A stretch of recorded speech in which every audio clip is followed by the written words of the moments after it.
நிறுவனத்தோட ஒரு மீட்டிங் சேலத்துல நடக்குது. விஜய் சார், உங்ககிட்ட ஒரு வேண்டுகோள், நீங்க மீட்டிங் நடத்துங்க, வேணாம்னு சொல்லல.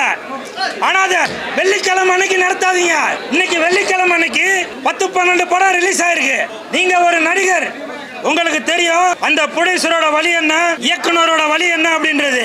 நீங்க வெள்ளிக்கிழமை அன்னைக்கு மீட்டிங் நடத்தவும் சோசியல் மீடியா ஃபுல்லா விஜய் வீட்டை விட்டு வெளியில வந்துட்டாரு, விஜய் கார்ல ஏறிட்டாரு, விஜய் பிளைட்ல ஏறிட்டாரு, இப்படி இந்த நியூஸ் சோசியல் மீடியா ஃபுல்லா வந்துட்டு இருக்கு. அப்ப இந்த இன்னைக்கு ரிலீஸ் ஆன வெள்ளிக்கிழமை அன்னைக்கு ரிலீஸ் ஆன இந்த 10-12 படங்களோட நிலைமை என்ன ஆகுறது? சோசியல் மீடியா ஃபுல்லா விஜய் சாரை பத்தியே போட்டுட்டு இருந்தாங்க.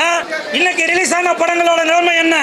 அதனால விஜய் சார், உங்ககிட்ட ஒரு தாழ்மையான வேண்டுகோள், நீங்க ஒரு தாய் உள்ளத்தோட இனிமேல் நீங்க எந்த ஒரு மீட்டிங் நடத்தினாலும் அதை தயவு செய்து வெள்ளிக்கிழமை அன்னைக்கு நடத்தாதீங்க.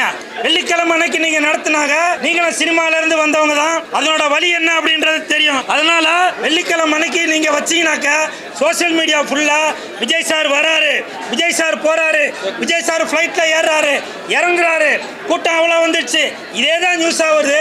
கோடிக்கணக்காக செலவு பண்ணி இன்னைக்கு வெள்ளிக்கிழமை அன்னைக்கு இந்த 10-12 படங்களோட நிலைமை என்ன? ஏன்னா நீங்க சினிமால இருந்து வந்தவர், அதனால உங்களுக்கு எல்லாமே தெரியும்.